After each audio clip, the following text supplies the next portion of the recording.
Welcome to the Scale Model Podcast. In this podcast, we aim to entertain, inform, and promote the hobby of scale model kit building with interviews, reviews, and news about the hobby. The podcast is available bi-weekly where your favorite podcasts are found, including iTunes, Google Podcasts, Spotify, and Stitcher. You can also get it from our website at scalemodelpodcast.com, where you can find show notes, photo gallery, and so much more. You can also subscribe to get notifications on all our updates, new episodes, and video content.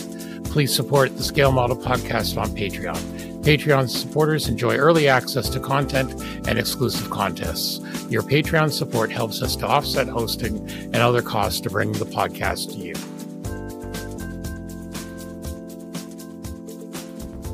Welcome to episode 127 of the Scale Model Podcast, sponsored by Cult TV Man, Sean's Custom Model Tools, and Return to Kit Form. I'm your host, Stuart Clark, and once again, I'm joined by a vast cast of characters, but at least this time, the Canadians outnumber the Americans. So not like last time. First of all, our regular American, I can't really call you a regular American, you're a special American. Our special American from just west of Chicagoland, Mr. Terry Measley. Good evening, gentlemen. Good evening. And just up the 401 and up the 417 and et cetera, Mr. Chris Wallace, a.k.a. Model Airplane Maker from the Ottawa area. How are you tonight, sir? Hello, Stuart. Everything is great. And I think I'm just as special as Terry. You are a special Canadian. You're not special at all. A typical American. So Mr. Jeff is away on his anniversary somewhere down in the deepest, darkest New York state. I'm sure he'll find a hobby shop somewhere down there. And Anthony was hoping to make it, but then life caught up with him. So, and we're starting to wonder, because I'm starting to wonder, is Chris Wallace and Anthony Goodman the same person? Because we never see them at the same time. Chris is saying that Anthony's avoiding him, but I'm beginning to wonder. Well, I'm now calling him the elusive Anthony Goodman. The elusive Anthony Goodman. We like that. That works well. So, all right. Thanks as always to our Patreon and Buy Me a Coffee supporters. Don't forget, it helps pay for the web hosting and all that. I just paid for the domain name this week, the annual domain name. So there we go. All right, let's get right into the latest news. It's fall, a lot of shows going on. We're going to start off with Capcon, the Ottawa show, held the same year this year. Normally our local show, Southwestern Ontario and Capcon, are on opposite years, but because of that little COVID thing that happened, both groups decided to put them on. So Chris, you were heavily involved. Give us the scoop. I can give you the scoop now. I'm going to start off by saying there hasn't been the debrief because it literally finished a couple days ago. So it's okay. We're still 3 weeks, and ours isn't until next week, so don't worry about it. Right. Okay.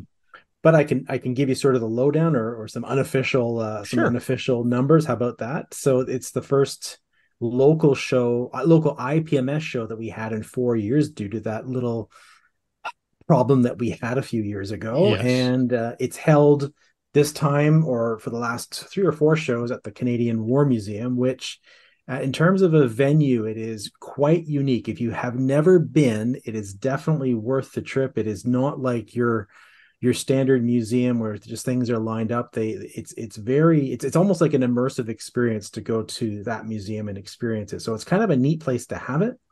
Mm-hmm. 1 day event, as you'd expect, the contest, vendors, silent auction, club displays, that type of thing. The vendors are of course, in sort of a meeting room setup, but the contest is on tables in the main hall. And so if you like tanks, you're sure going to get a whole lot of eye candy in there because you're surrounded by every single tank that the museum has. And it's all housed underneath the largest voodoo I've ever seen. It's on a pedestal right in the middle of the room. And the room's so big that the voodoo actually looks kind of small. Wow. So numbers, keep in mind, again, all unofficial. So from what I could gather, just in terms of some chat around the desk a couple of days ago, is that we had about 550 or so models on the tables, but I don't know if those are entries or raw number. I'm not really sure yet. Approximately 125 participants, but no clue at all in terms of visitors because the museum is open, right? So if you're visiting the museum, you can certainly visit the show. The results are posted on the Capcon website. So that was done really, really fast because the club has used a number of what I'll call the databases to register these. So I think it's very easy for one of the club guys to manipulate these things and put them onto these sheets, which was fantastic. So that's sort of the raw numbers. I can give you sort of model airplane makers raw observations if you'd like in terms of the show. I would say that it was probably smaller than the 2019 show. I think there were a few reasons for that. Namely, there was a couple of competing contests, and actually I think there's about 2 or 3 that were competing on the same weekend. So that might be it. I was the section judge for aircraft, so I really can't talk about the other categories, but I can say, oddly enough, very, a lesser amount of 148 props than has ever been. A very, because usually that's a very strong category. Yeah. But 132 props was just like overflowing. It overflowed to a different table, so it's almost like it's a little bit of a shift. As you'd expect, 72nd and 48 jets, more than healthy. Yeah. Very, very healthy. In fact, those were both split.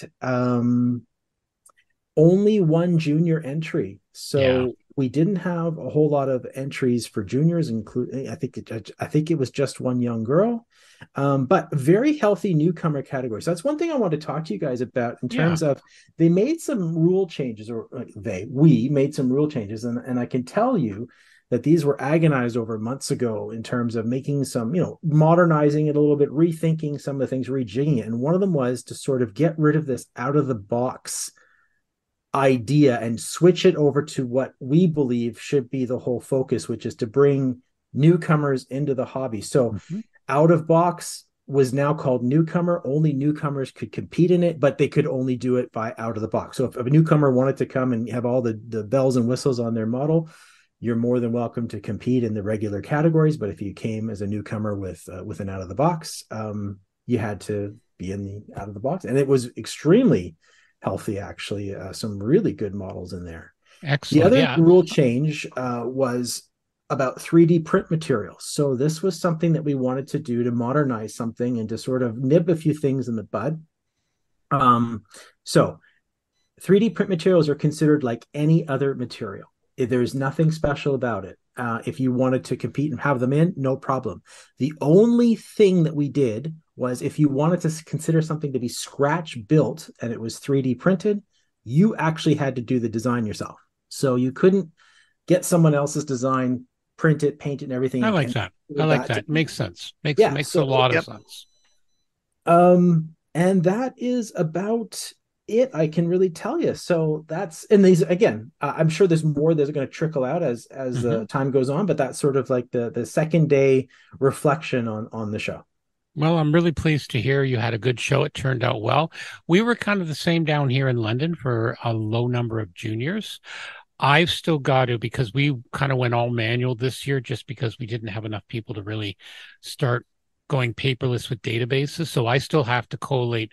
I've got the base list of, the best ofs we did for the presentation, but I've still got all the sheets behind me and still got to collate those and get those all typed in, etc. Like we're having a wrap up meeting next week, and Stuart's got a lot of typing in that ahead of him. But yeah, it's interesting to see. And also I was curious how the out of the box was going to, or, the newcomer category versus out of the blocks, because I know our friends down south, that's been a lot of interesting discussion about that at IPMS USA. So it'll be interesting. I think hopefully what will happen is the various IPMS chapters in Canada will get together, and I think this is a good opportunity because IPMS Vancouver had their show. I was talking to Sonny a while ago, the social media guy out there, and they had a good show. So yeah, it'll be interesting to see how it goes with this. But yeah, the juniors was an interesting thing for us too. So we're gonna keep a closer track on it. And Terry, you've got Cincinnati next week, don't you?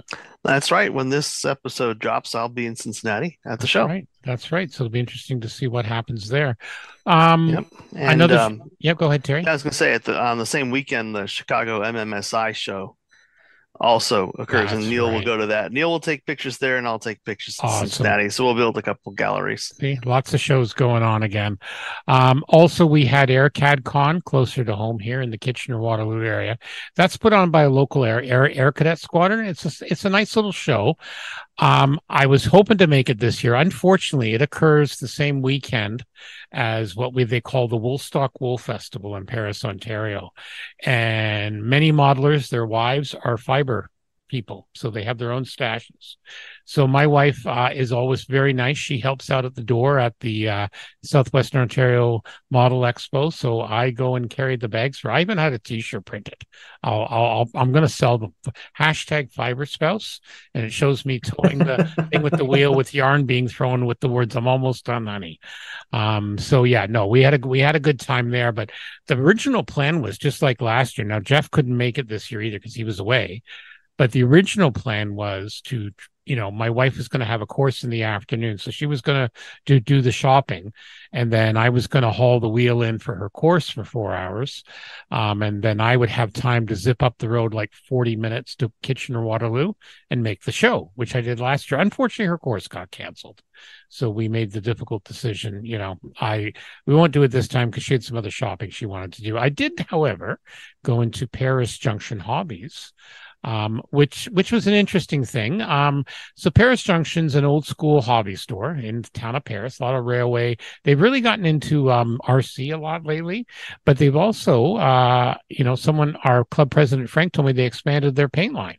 So they've got now the whole AK, the general color one, not the World War, not the military color one, but again, you can match them. They got the Gen 3, and they've also got the AK Real Color, the lacquer. Ooh. Which formerly I would have had to order from Winnipeg. I'm not a big lacquer guy, but I did use it for my 72nd F-18 a couple of years back, which was very nice. And so they're really getting into a lot of the AK, and they're finding a lot of popular stuff with that, again, because the war gamers like it, and the modelers. So again, another good example of stores that are, finding stuff that will work for the railroad guys, the war gamers, and the model kit builders. So, it was good. And then also Scale Model Challenge happened in the Netherlands. That is a huge show. Non-IPMS affiliated, open judging. It's known for its figures. And again, once again, just absolutely amazing. I've just got the base show page on there. I've got to find some photo galleries as they come out. Just absolutely amazing work. But the other interesting thing was, as we all know, there's been some challenges with IPMS USA in terms of judging and stuff like that. And they were, you go and you talk about the open or amp system versus gold, silver, bronze. They posted a picture showing maybe 30 judges, and they went through like 3,000 entries in like 3 hours. Wow. And apparently there's software out there that uses tablets. Now, again, gold, silver, bronze, a little bit different than, when you're doing one, two, three, because you're judging just the model. It's not a participation award. I hated hearing that people from the States come, oh, it's just, no, it's not. You're basically comparing from a checklist. So that's ideal. Yep. For something from a checklist, whether it's a tablet or paper, boom, boom, boom, boom. You're not having but if it's on a tablet, man, that would really So apparently there is software out there. So I'm going to look into it because maybe it's something that could be modified. So, and I think it's good to see the hobbies kind of working with it. Just like at Ottawa, Chris, you had the guys with the database, and they're able to very quickly be able to do that. And it's something I want to look at for our next show. We just didn't have time to swing it this year. But definitely, the technology's got to move with the times to help move this sort of stuff forward. So, it's interesting to see. And I know a couple of chapters in the US have been working on software. Now, I don't know whether it's just contest entry software or what, but I want to make some more inquiries, but I'm going to reach out. A couple of our fellow podcasters were over in Europe, so I'm going to reach out and get some names, and we're going to see what's involved with that. So I think that'll be interesting. But again, a lot of stuff going on, a lot of things moving around, both here in Europe, south of the border. I should also mention that Dave Lockhart, the IPMS president of the U.S., did decide to resign. after serving 2 years. So they've got a little bit of stuff going on. But again, everyone's looking forward to Madison next year. So I think it'll be a good time, and a lot of challenging stuff. I've said this before, very similar to what the NMRA went through, the model railway guys a few years back. Yeah, so because, for example, most people don't know the current NMRA president, he's based in Scotland. No kidding. Yeah, Gordy. Yeah. Sorry, you want to say something, Chris? Just really quick, like if we could get any sort of tool to help the registration process to get people in the building faster, and if we could get anything for the judges to make their judging easier or faster, or at least a big bottleneck was just getting the papers over to the database guy and getting all that uploaded. But wow, imagine all that linked to get that would be fantastic. Yeah. As long as you can handle both paper and still, the electronic and old school. We had forms you could fill out and bring with you. But again, we didn't have a database, so it wasn't really, that big a deal. But yeah, that's, because I think that's the perfect kind of thing that the national organizations should look into, whether it's IPMS USA, IPMS Canada. We are hearing some things. I know IPMS Malta has something as well. But it's something, once the shows finish the planning and that, I want to turn my eye that way. Just because I am in IT, it's the kind of thing I can probably help with. So we'll see what happens. All righty, let's move on to the mailbag. I had a very nice email from Paul Redding. He's in France. Hi, Stuart. Just sitting here at Toulouse waiting for She Who Must Be Obeyed to fly in from Munich on a delayed flight, and to say what a great show that was as I drive over here. I've just watched a documentary on the Ark Royal yesterday, so went looking for a 148th kit of the Fulmar, saw the new trumpeter version, but knew no detail about the wingfold, but we mentioned it in the new release with a link to the pictures. This is now on my Xmas list for She Who Must Be Obeyed. I also think I'm going to bite the bullet and get the trumpeter 132nd Devastator. Pity the Trident wasn't in 172nd, as that was a lovely aircraft. That's the British-made airliner. They have it in 1-144. Your show notes are absolutely superb, and in general, your show is the best. Okay, I can argue with that. So keep on. It's a great show, and hope you can take it easy for a few weeks at home, as having been in the hospital itself, not a fun place to be. And that was from Paul Redding in France. So thank you, Paul. That's very nice of you. All right, let's move on to the modeling news. So Italeri, looks like they're going to come out. Looks like they're following. This is a repop, but they're following our Arma with a 148 scale, the Night Fighter, the Hurricane 2C. So bunch of markings, desert markings, and all that. Hey, I can't complain. Another Hurricane. I almost got as many of those as Spitfires. Yeah, never mind about what I got at the show. I think I covered that last time. I need more Spitfires than I need a hole in my head. So yeah, this is the 2C with the 420 millimeter cannon.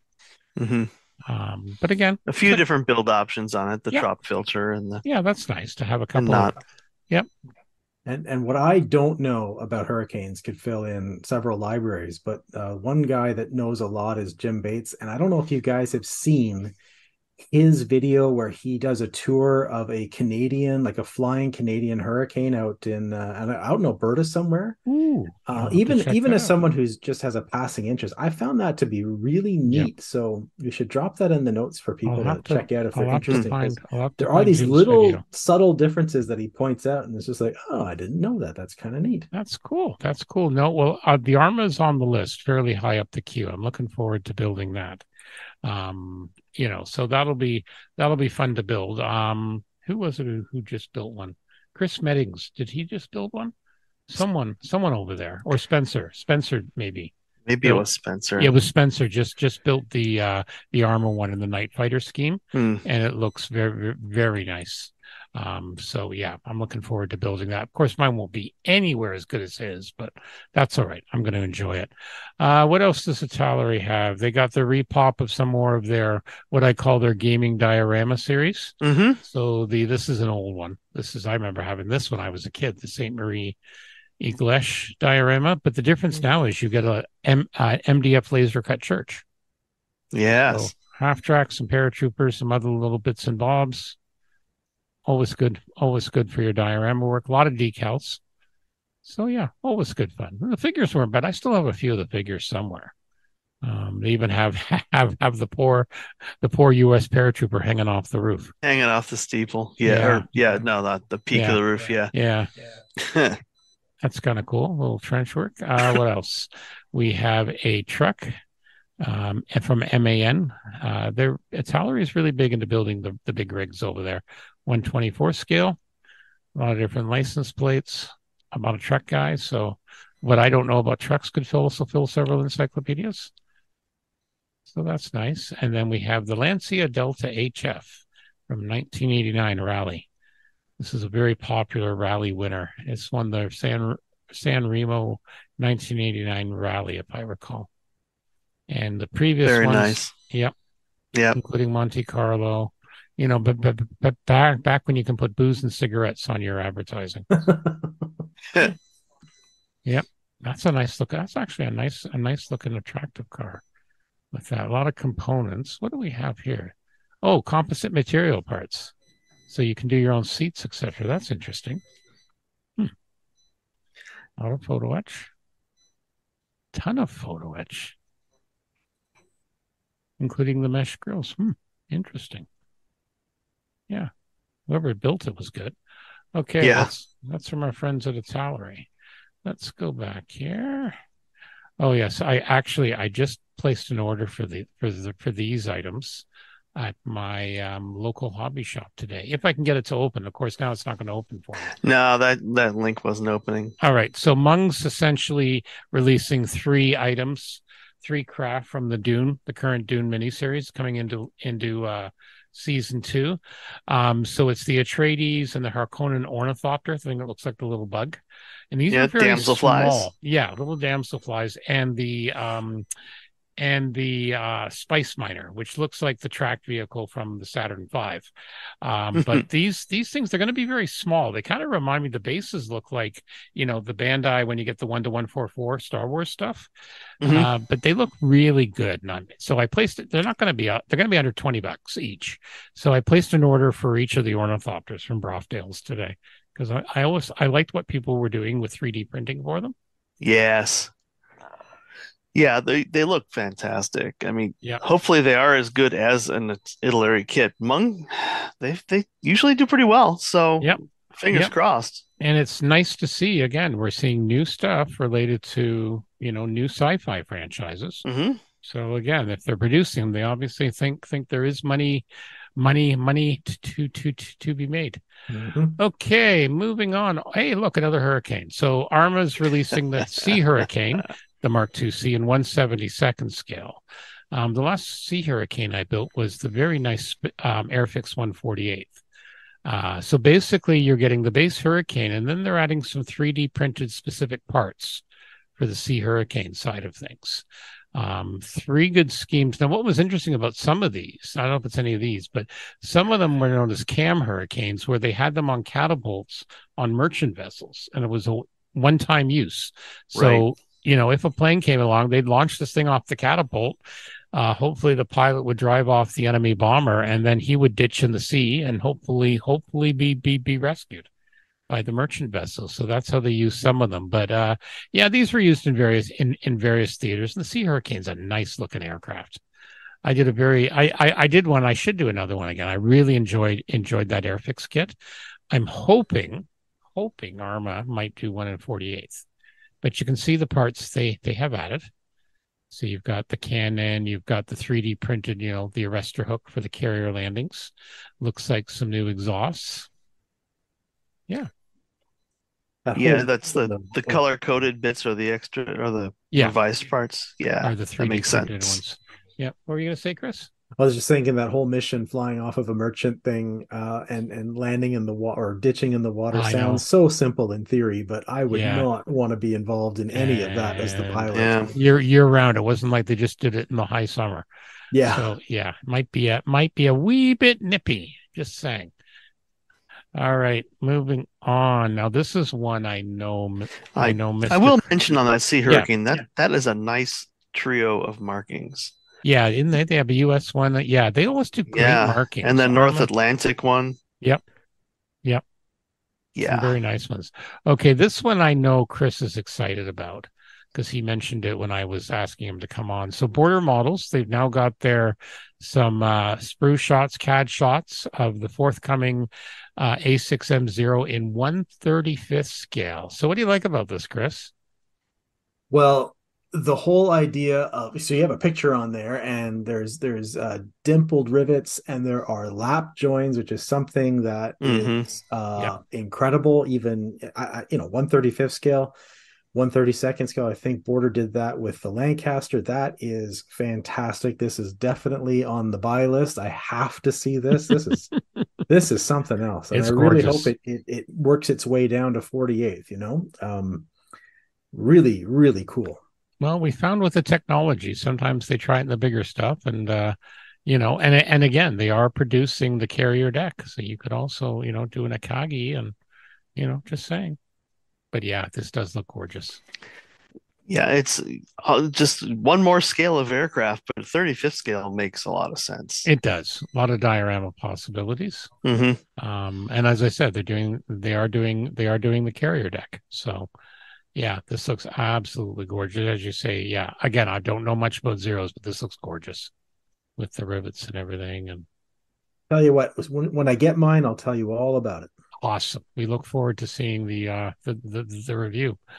All righty. And Katero, they're working on their next 1/32nd kit. They had a thing on their website, little poster. They're talking about what's nearly sold out.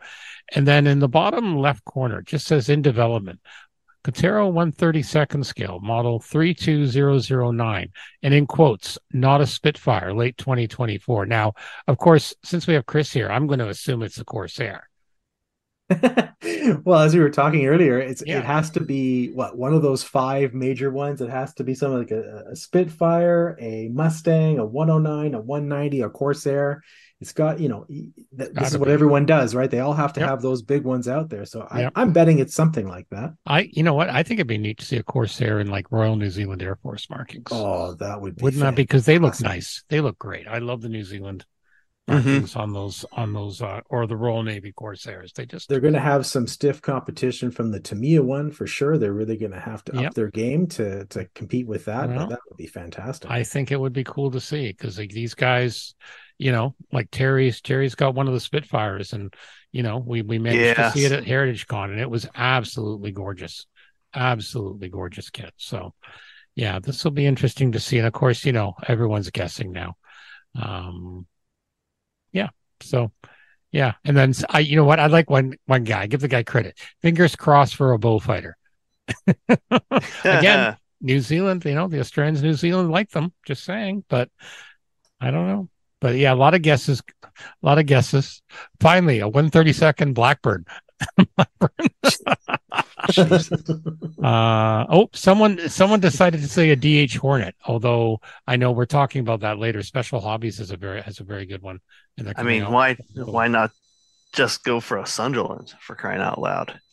Perfect. God, yeah. All I need is to build a new wing in the garage. You can build it in 2 parts so you can open the whole thing up. Yeah, I know. That's the only way to really display the inside. Well, someone's got one in a resin. Someone did one. Some crazy guy did one years ago. Yeah. I know Cinifer had one, I think. Like, where the hell do you put it? Or was that 48? That may have been 48. No, but there was a 32nd scale one too. It's crazy. Okay, let's move on. A little bit of sci-fi here. No, sorry. Did I miss one? Whoops, somehow I did the wrong link there. Okay, so the link for the Gamma 1996 we'll talk about in a minute. Special hobby news. If you click on the pre-order link below, that'll take you to the special hobby news, gentlemen. Sorry. Oh, no, hang on. I do. Oh, what have I done here? What have I done, lads? Well, right after news. Yeah, I see what I did there. Hang on. There. Okay, let's talk about special hobbies first. See, folks, this is what we said pre-show. It's like you get to see how the sausage is made. Because I always like including special hobbies, because unlike many other vendors, they update their website now and again.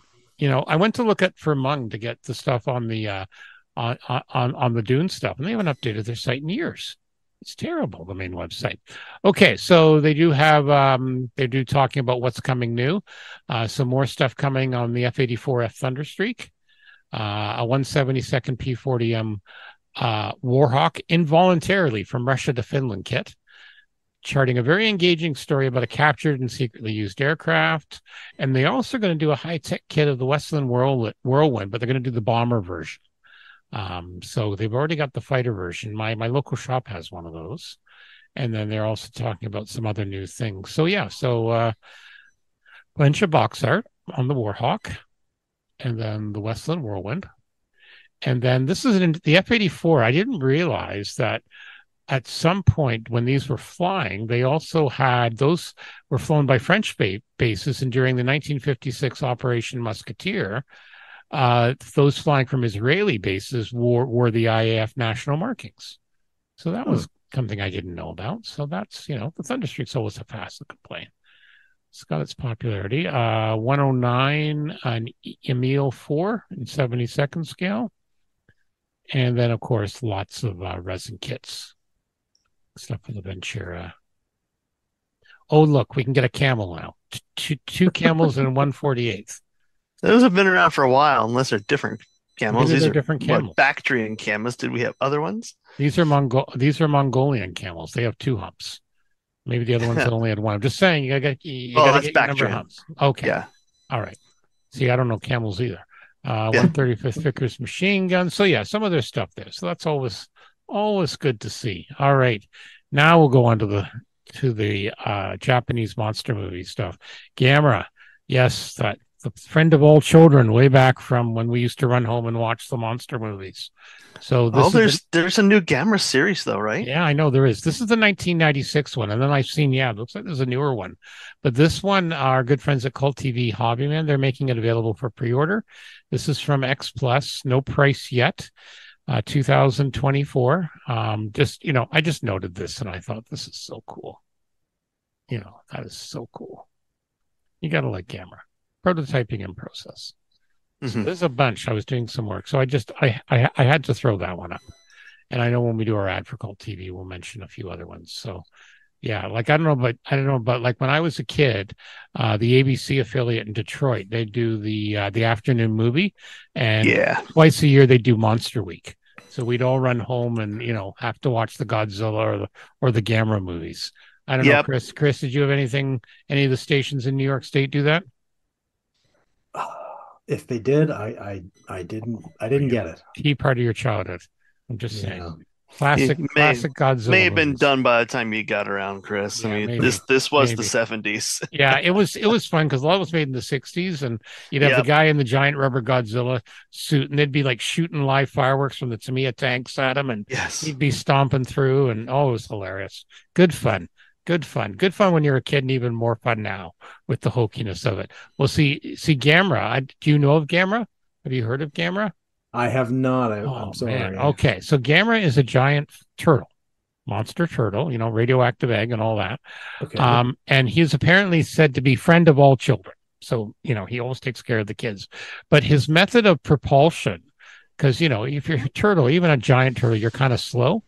He actually would stick his appendages in his head into a shell, and then fire would come out of those shells, and then he would spin. And that's how he would fly. You have to, as one does. As one does. You just have to YouTube it. YouTube it, my friend, and you will understand. That's as a kid that was brought up on Battle of the Planets, it's not out of the range here. I think it's within the same type of. You know what? You can catch a lot of those. You can catch a lot of those classic movies on the various sites out there on the internet. It's worth watching just to watch him fly. Yeah, yeah. And everyone loves Gamera, friend of all children. That's definitely what it was. So yeah, but there's been a few, as Terry was saying, there's been a few remakes. This one's from '96, and I think you're right, Terry. There is another series. I think there's a new one. Yeah, so I'm sure there'll be stuff there. Okay, I was hoping Anthony was going to be here for the elusive Anthony Goodman for the Gunpla news, but he's not. We'll just click on the link. Just a lot of new stuff coming out. Not much I know about it, but I know our Gunpla fans will be happy. Just tons of stuff. And there's also a link that I threw from the All Japan Hobby Show, because they were there, the various things. So they had a lot of images of the various builds there. And again, just absolutely amazing detail. This is one of the larger trade shows in Japan. So yeah, just a lot of different new IP for new series. The Witch from Mercury Gundam Next Future Limited Edition Ariel going on sale. Yeah, just a lot of cool stuff. I don't know if you can speak to any of this, Terry, but not the a lot of cool stuff. Gundam stuff. No, not really. A lot of colorful stuff and some different things. And again, I'm amazed at the number of individual items that basically come out. That but again, it's huge in Japan, right? Like let's be serious now. It's huge in Ottawa now. Like my local hobby store has 2 aisles of it. He can't keep it on the shelves. That's what we're hearing here. It's just flying off the stuff. We have Neo Tokyo here, same thing. Yeah. I've got to give it a try. I've got to pick one and just do it. Give it a go. Fun. I like some of the older designs. The newer ones are just way too nuts for me. Well, too much crap on them. Anthony gave me 2, or I think I got one, and I've done one so far, and I think the other one I gave to someone else to try. I gave it to Jeff to try. So he's going to try. These are smaller ones, like little. But what I did with this one, it's like a battle suit. It was in 1:144, but I incorporated it into a 1/72 diorama with like a half track and an 88 gun in the desert because it worked. They were again Bandai, and they go together just absolutely fantastic, and you can see why they're popular. We have a couple of guys in the club that do it, and we had a good turnout. We increased our Gundam categories because we have a couple of guys in the club that know how to, separate the categories. So we did that, and they were very popular. So, anyone who is in the hobby space or the industry, as I've said before, you ignore this stuff at your peril. Yeah, absolutely amazing. I'm going to give it a try. I'm going to give one a go. Give it a whirl. And then did Anthony have this? Nope, I just added that. Oh, yes. Speaking of mecha, Hasegawa continues to release Macross designs now that the licenses are more opened up. A 72nd scale Quaidlun Rao to go with their Regault. Yep. And in Mila's markings, and they're going to re-release the Valkyrie Batroid in Max's markings, so you can do the fight in the airlock should you wish to. Yes, and then they fell in love, got married, and had prodigy children. And had prodigy children. Yes. I know. You know what? I remember showing Jeff this one, and Jeff has a shtick now where he says it must be by the size of the codpiece. They're more powerful if they have a bigger codpiece. Nice. So this one, he says he doesn't. He says, "Well, how does the guns work? Just in the chest there? Like, what's with that?" And I said, "It's sci-fi, dude. Deal with it."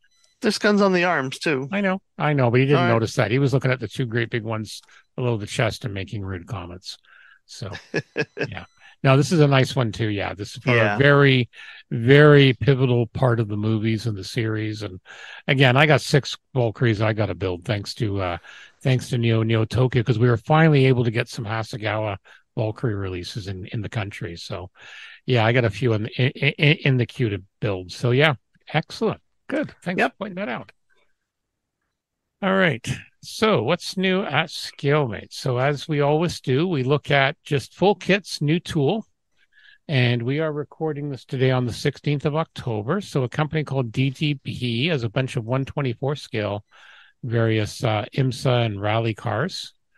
Classic ones from Le Mans, a nice Porsche 908 from 1973 Le Mans.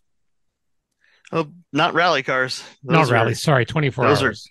Those are Grand Tours. Those Grand are GTs, yeah, etc. GTs. My apologies. Yeah, there's some nice ones there. Some old classics. Yeah, there are. More and more of these being made. Okay, October 14th. Oh, look, another Stug in 1/72. The year of the Stug, kids. We have the Border Zero we talked about, an I-250 from MiG from a company called Komar in 1/48 scale. What else? Bunch of 1/144th main battle tanks. Some more Gundam. A jet-powered boat from Micromere on the 12th. The Crusader K6. Sure, I'll get in that. No problem.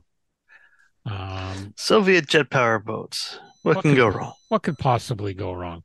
Now, this one here I really liked. I was telling people at the build night last Wednesday, Albatross, they finally got some steampunk stuff off from Visi models 1 to 100. Like, doesn't this look like it should be in a Jules Verne novel? But the Albatross was from Jules Verne. Yeah. Okay. So even more of a reason. Yeah, that was Master of the World. Thank you. I was trying to remember what's it from. Yeah. And then, yep. So you got that. Yeah, it was made of. Remember what it was made of? No, it's been so long. I got to reread it. Essentially, it was made of cardboard. Was it, by Jove? Yeah. I bet this one's not made out of cardboard. No. Okay, I'm just saying. But Jules Verne did his science. He did his work. I know. I got to reread some of that stuff. They hold up really well. Yeah. And then we've got October 6th, we've got the Dune, various Dune beasties. And then, so all sorts of stuff. We're not going back that far because we only covered this last week. I do love on October 5th, the Mini Cooper Countryman Monster Team. It's a Mini Cooper, but it's been jacked up. Like, I'm trying to get down there. That's all right. Take your time, John. Where are you? I am October the 5th. My apologies. Last one of October the 5th. Oh. Mini Cooper Countryman Monster Team. It's been lifted. Oh, Monster Energy drink team. Yeah. Got it. Yeah. The 2014 Dakar Rally version. Yeah. If you're going to do it, why the hell not, right? Oof. Well, you don't want to go around on a rally race with a Mini Cooper's standard clearance. No. And we did point out, I think we pointed this one out last time, but the next one just below that, the Ferrari GTO engine in one fourth scale. We looked at the instructions of this. This thing was unbelievable, the number of parts. And again, it's like one of these fine, Well, did you have any of the Revell working engine kits? I remember those, but these are these got like metal parts and. Oh, this is well beyond that. Yeah. But exactly, very, very similar. Yeah, I had the visible V8 for a while. Yeah, I remember that. So so that looks like what's coming new from our good friends at ScaleMates.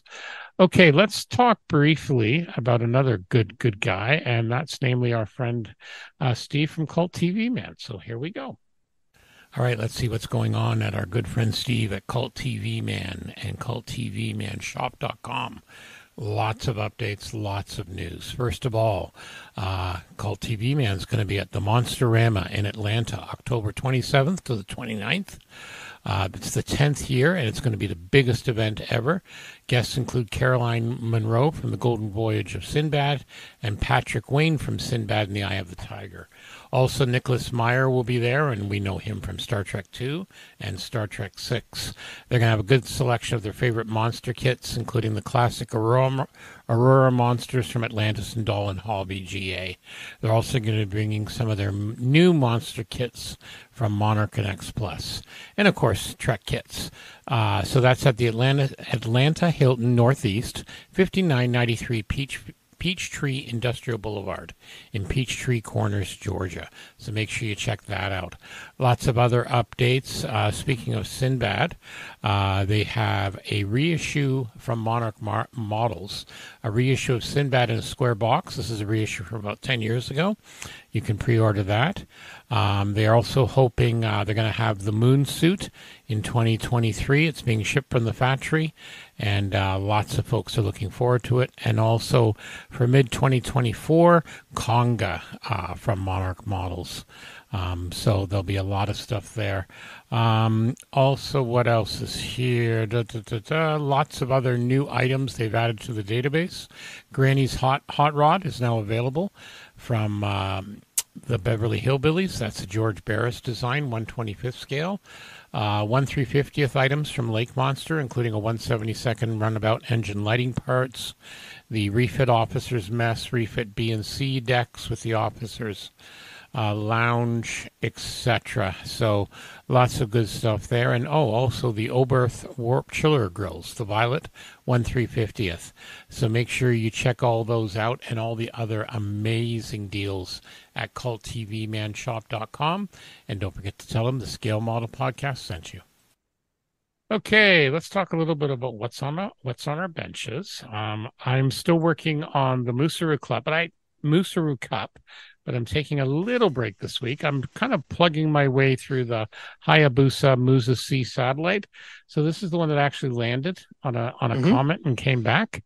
So that's been fun. A little bit of a challenge. I don't know if I screwed up something, but the solar panels attached to the main sprues, just like end to end, and I don't quite get that. So I don't think that's right. So what I'm going to do is I'm going to have a look and see how other people have done it. I may have to do a little bit of surgery there, but the rest of it's coming together. Nice little kit. And like I said, then I'll go back and focus on the Musaru Cup. Got a few more ideas for the little tiny 1/72nd scale truck. I see some of the other entrants are doing a fine job. I think Chris Meddings he actually 3D printed a motor, because he's doing it as it's going to be wrecked. So he's actually opened up the hood and put a motor in his, but that's fine.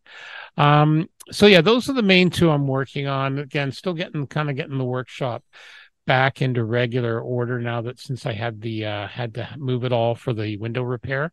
I still need to get some sort of chest of drawers or something for one area, but other than that, and then again, figuring out, I always try and work on two when the satellite's done, what I'm going to work on next. So we'll see what happens. How about you, Terry? Yeah, continue doing a little bit of work here and there. A lot of it on this guy. Oh, very nice. That's the Aldrin class. Looks good. From Will Barton's TOS version of the Shenzhou, essentially. Yes. So I've got the warp nacelles put on the pylons. The rest of the bits, or the pylons and the rest of the bits, are just fit together here to make sure it goes work, because I'm going to have to do a lot of painting before I assemble this thing, just the way it works, and it's quite nice. Very nice. And I've got decals for it already, from Gus from GCals. Oh, good. So yeah, it'll be good. That'll be nice when it's done. Take my time. The color is really nice. Oh yeah, those ones are. I found a Japanese royal light gray naval livery color that looks really good on it. What's the manufacturer? That's Tamiya. That's XF80. Right. Yep. Yeah. Very nice. Anything else? Slowly working on that 203 Dragon. Good stuff. You gonna have anything for Cincy? You gonna take anything? I wasn't there last year, so I may take the Zendrati and EDF. That'll be nice. Ships with it. Yeah, you'll do well there. Debating on whether to take either of the Babs planes. I mean, I may as well, what? Right? I think you may as well. They're damn nice work you did there. Yeah. So I think you should definitely. Never mind even entering them. Just people who appreciate seeing the work you did on those. Those are damn nice aircraft. Okay, Chris, you had time to work on anything? You only had a show. You only had a show on, Well, since the last time we went on the show, because I think I told you that my hobby room had needed to get completely redone because I moved. You had the move, and I grew some courage. I went into the crawl space. The exhaust for the paint booth is now fully installed, running, and troubleshooted, so it is good to go. Awesome. I have built and did a video on a 3D printed turbofan engine that a sponsor provided to me. It's a very quick video. It's kind of a neat experience. First time I tried 3D print stuff, the thing went together in 2 evenings. It's a really neat little kit, but the awesome thing about it is that it works. So if you flick the switch, the thing spins and you get that sort of, it almost looks like one of those cutaway models you see at the museum. Yep, I saw that, and I loved your article and great photos on it there. Yeah. And it makes for a nice little thing to put on your desk or mantle or anything like that. But up next, gonna finish up that Corsair. I gotta paint that thing, and so I did the first video was on how to do all of the detailing and putting some scratch built details on that. So that was done a few weeks or months ago, but the painting is up next. I'd love to resurrect this huge shelf queen that's looming over me, bring that thing back, finish that one up. It's been 10 years since I last looked at it and it still bothers me, so I'm going to try a few things on that. And other than that, I've been doing some experiments with cutting open models and doing the insides of them. I don't know if that's ever going to make a Okay. vid, because I'm really in the experimental stage, Mm-hmm. because like I keep trying to tell everyone, you got to take chances, you got to try new things, Hmm. you practice, and this is me practicing and failing But that's until the I get fun. it right. That's the fun So part about it. yeah, Exactly. it's been a lot of fun to learn that. Awesome. Yeah, because I've seen some amazing stuff with what some people do with like aircraft and that. I've got an Airfix Sutherland flying boat with the in 72nd with the white ensign set. And it's a crime to hide all that. Right. So I know some people have done it where they've cut out sections. I think I'm not going to be that brave. I'm just going to have half of it. That's at least the initial plan. But one never knows. Depending what tips in that you discover, I may have to. Imitation is the sincerest form of flattery, but that's pretty far down the queue. So, but yeah, no, the working model you did, that was amazing, and how well packed it was. It was from what? It was from Sterling Kit. That's right. That's right. Yeah, and yeah, beautiful packaging, little electric motor, and again, these cottage, and they do a lot of cool things. We should mention that. They do a lot of. I remember looking at their site when you first got it, because they've got, again, these are some of the other ones, like, like the classic engines, right? Now these are a little bit more money, some of them. Just saying. And some of Uh, them are quite large. Like they do have a radial yeah. engine. It looks like something maybe that was in the 1920s or 30s, Yep. but the model that it would be massive. I Yep. would love for them to do like an R2800, something that was in a Corsair or Thunderbolt. That would be Maybe cool. make it in the same, something sizable Yep. and workable. That would be. I would line up to get that thing. That would Yeah, be well, I see great. they also have like Stirling engines and stationary engines, and that's always on my list. Like, try a live steam one sometime. That's on a 1 day list. But yeah, no, they got some nice stuff here. I'll mention them as well, because yeah, they do some good stuff, and they were nice enough to send you one. So we can't go wrong with that. So that's actually very very cool. Okay, so what else? I'm just going to add that so I remember that to the show notes. So um, don't remember if when we last had you on, if we had this what we are reading. I should have given you a heads up. My apologies. So basically, this is whatever we're reading now. So I'm started a new one. It's actually an old book, and I'm surprised I haven't read it yet. It's called Coming of Age in the Milky Way by Timothy Ferris. He's a well-known astronomy writer, and it's kind of it's kind of like a history of astronomy, and more importantly, some of the characters involved, like Plato, and I'm just in the first couple of chapters, so I'm still in the ancient time. But Timothy really writes a good book.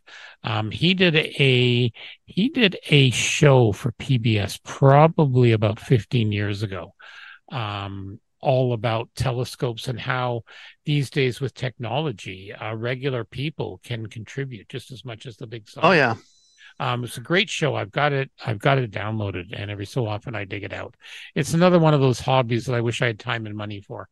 But yeah, very, very cool. So yeah, that's what I'm currently reading. I got to pick a second one soon. So yeah. How about you, Terry?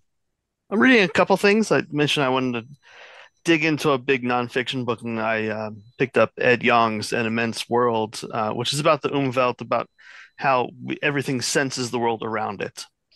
Um, Okay. so I had read one book about eyes, uh, and all the Mhm. different types of eyes and how they evolved multiple times and all this kind of stuff, a few years ago, and it just really sparked something. In the meanwhile, I read a quick read. Neil Gaiman's Norse Mythology was very entertaining, and Mhm. it's one of these that you have to read like you're reading it Yes. for it to make the most sense. It's meant to be read aloud, Right. as these stories were. But he also just discusses how these stories were reconstructed, the bits and pieces, and the where they found people who were essentially trying to preserve it, 800 years ago or Mhm. longer. And it was fragmentary then, so it was pretty fascinating. He goes, "This is just a tiny fraction. This is just what we have." Neat. So Neat. everything we've built up along that. And And then they have. a bedtime. I like to read a graphic novel before I go to sleep, and Yeah. I started the newer 2015 series of Hellblazer, more There John you go. Constantine, the walking disaster zone. Didn't someone on my Facebook group who reads a lot of comics, did they just announce another? When They was may have. Hellblazer? It's about due for another Yeah, series. someone just this morning, I remember someone mentioning, because I thought they said Hellboy and it wasn't. It may have been Hellblazer, so there might be another one Yeah, just announced, that Terry. that and Lucifer, they kind of pick up where the last one left off. Okay. Not Lucifer almost seamlessly, but Mhm. Hellblazer, there's a little bit of time in between, and then they fill in those gaps and Very cool. find out whose lives he's destroyed this time. Sounds like never mind. I'm not even going to go there. No, he's a disaster. He's great. I love Oh dear. him. All right, Chris, how about you? Anything you're currently perusing, or do you have time? Oh, I've been so boring. So I have That's a all friend right. of mine bought me a book on the Blackbird about its missions and all that sort Mm. of thing. And Mm, another friend got me a submarine book. But I've been doing nights a couple of courses for the old career just to there you go. do that. So I have not read anything That's okay. fun in a few months. That's all right. You got to do your coursework, and the life of a legal eagle, right? Yeah, that's right. That's all right. That's all right. That's good. Now, hopefully, you'll get some time over the holidays. I always go through a couple. I always make time over the holidays to do it. Okay, so let's talk a little bit about Sean's custom model tools. Now we're going to talk a bit about Sean's Custom Model Tools, one of our other sponsors of the Scale Model Podcast. Some very cool things, both 3D printed and the Goodman Super Sanding Blocks. Let's start with the Microset and Microsole decal set bottle stand. This is purposely designed for the microscale set and sole. Most modelers over the years, they've tipped these bottles over. So this is a very handy thing. At $14.95, you can put them both together. They're printed in blue and red for easy identification. Comes with a black base, and they actually have little magnets on it, so it helps keeps them in place. Definitely a good deal. I use mine all the time, and I can well recommend them. Let's talk a bit about those Goodman Model Super Sanding Blocks, namely the Value Pack Combo for $28.99. You get the 80 grit, 180 grit, 220, 320, 400, and 600. Just an amazing set, just what you need. And you can also, if you want, you can also get a super sanding block stand for it, which also really makes life a little bit easier, helps things keep it organized. The other thing too is they have the awesome model tape dispenser for your various tapes. It's basically a 3D printed thing. You put spools of your tapes. It's got a little razor blade to help cut it, and it's really, really good design. So yeah, works out really well, and yours for $19.95.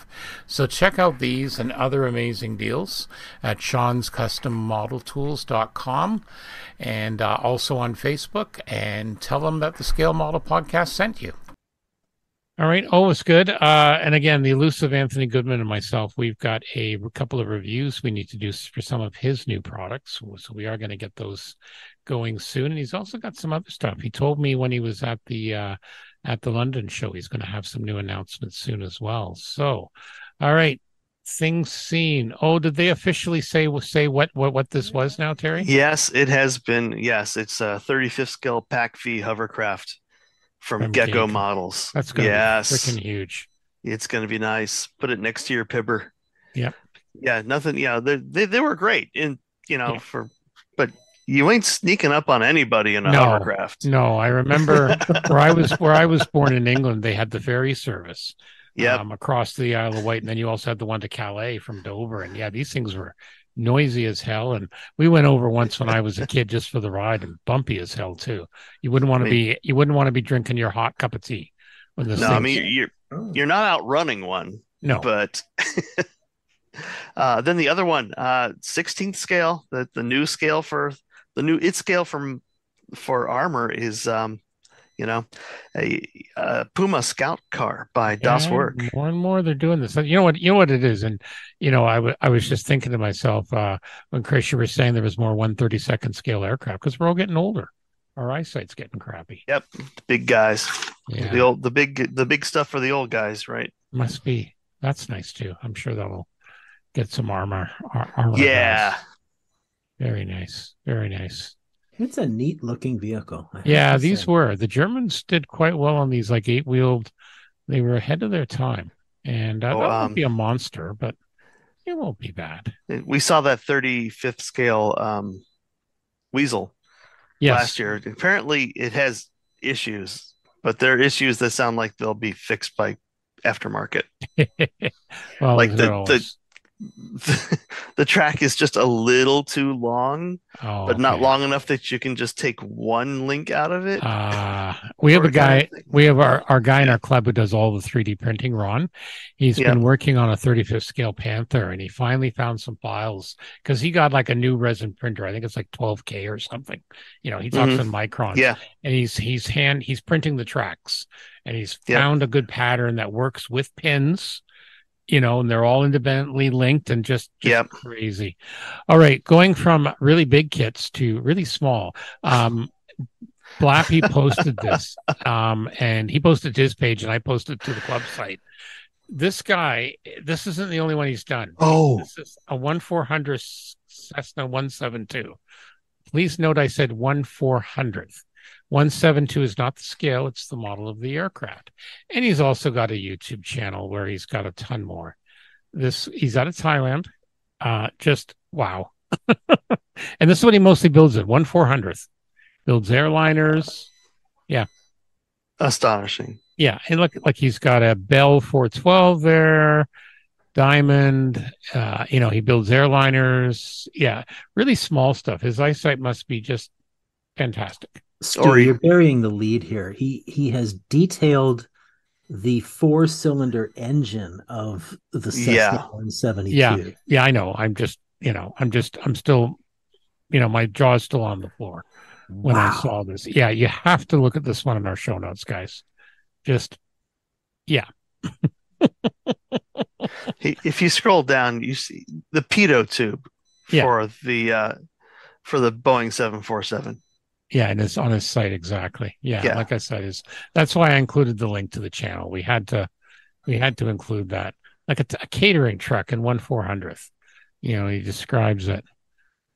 Now again, I don't know if some of these are kits or not because he seems to get some of them packed. Yeah, see, oh no, maybe he does them himself, but like, just crazy stuff.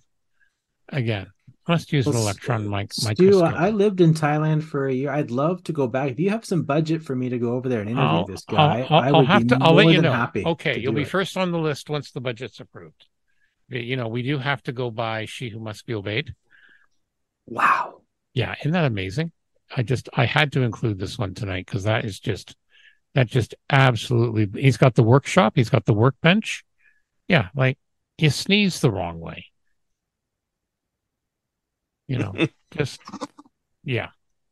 Just absolutely amazing. I have enough trouble making something look like an aircraft in like 350th. Yeah. Like I hope he uses a microscope for some of it, or he's got these Superman. He must. Well, I mean, you can do it under a high mag or a dissection microscope. You can actually work pretty well under one of those. Yeah. But just absolutely amazing. Just it's just Need we say more? Just jaw-dropping work. We don't. No, absolutely jaw-dropping work. Actually, he's also got a Facebook page. Mm-hmm. He's got a couple more pics. Let me throw that in the chat for you, gentlemen. There we go. He's got a few more how he works with some of this. Yeah, you're right. The pit. Oh, I see what you're saying, Terry. Yeah. No, I'm not doing that. Crazy. I'm not doing that. No freaking way. APU exhaust. Yeah. Okay. There's your next challenge, Chris. Corsair in 1/400th. with individual, spark plugs and, Stu, I'd love to do it. I think I need to learn from the best though. So again, if you have if the budget, we'll send you over. We'll send you over back to Thailand. Yeah, looks like he's done a hanger too in 1/400th. Looking at his stuff, Stu, he's done literally everything in 400 scale. Like it's insane. I know. Hey, I'm a big fan now. I didn't know who this guy was 5 minutes ago. Now I'm a big fan. I'm just about to like him on Facebook, and I'm going to add him. This is awesome. And this is what I love about this hobby. This is someone doing his own thing, and he loves to do it. And I don't know if he enters contests or not, but if he doesn't, too bad. I just hope he brings stuff to shows. But again, you'd have to put it in like under glass with a magnifying glass in front of it, I would think, for people to truly appreciate the details. Like you can't even airbrush it if you're not careful. It'd be Oh no, gone. he's using pens. Yeah. Almost certainly he's using pens for that kind of stuff. Microscopic things and stuff Yeah, like that. yeah, there are fiber pens that are very soft.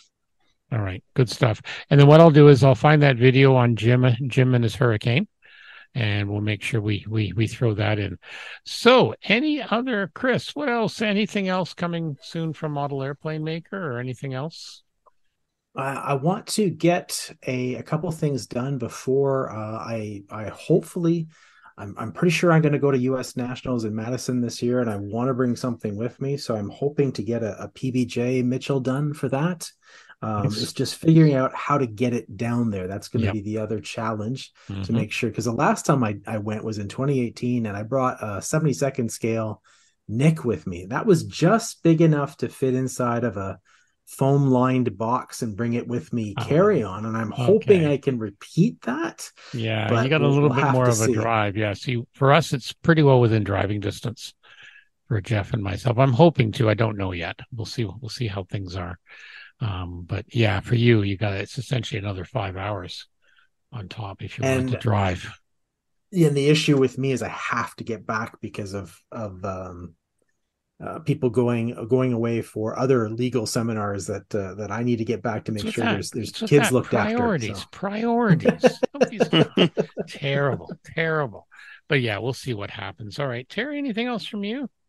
No, that's it for me. All right. Well, we hope you have an awesome time in Cincinnati. Yeah. We're looking forward to seeing the photos, and you and your partner in crime down there. Try and stay out of trouble. Yep. Are you going to run into some Kentuckians while you're down there? Almost certainly. Yeah, they're going to be there. I'm sure they'll be up for that. Well, you make sure to get them a beer for me, please. I'm sure there'll be some modeling fluid flowing, and they just had their 100th episode. We mentioned that last time. So, congratulations to the Plastic Model Mojo on that.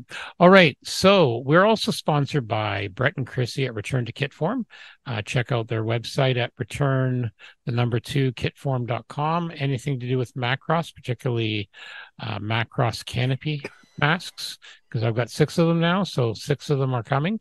Awesome stuff there. Great service. They're also your non-North American vendor for Moscato Hobby Models, and John's been working on a few new things. So definitely check them out as well, and we really appreciate their support of the podcast. So we're also available on Facebook, YouTube, and of course, scalemodelpodcast.com, home of the best show notes, according to a fan, at least one. And then we'll also have links, of course, to, that guy who runs that model airplane site, Model Airplane Maker, and all the other goodies. So definitely check that out. And if you want to know more about other podcasts, we added 2 more recently. Check out modelpodcast.com. It's kind of an index page that all the podcasts have made. I run it, and if you want to see more information about different podcasts, what's great? We're up to like 13, and everyone's got a distinct theme, a distinct shtick, a distinct theme, which is really nice. So you were about to say shtick. Shtick. Everyone's got their own shtick. Everyone's got their own shtick. We have our shtick.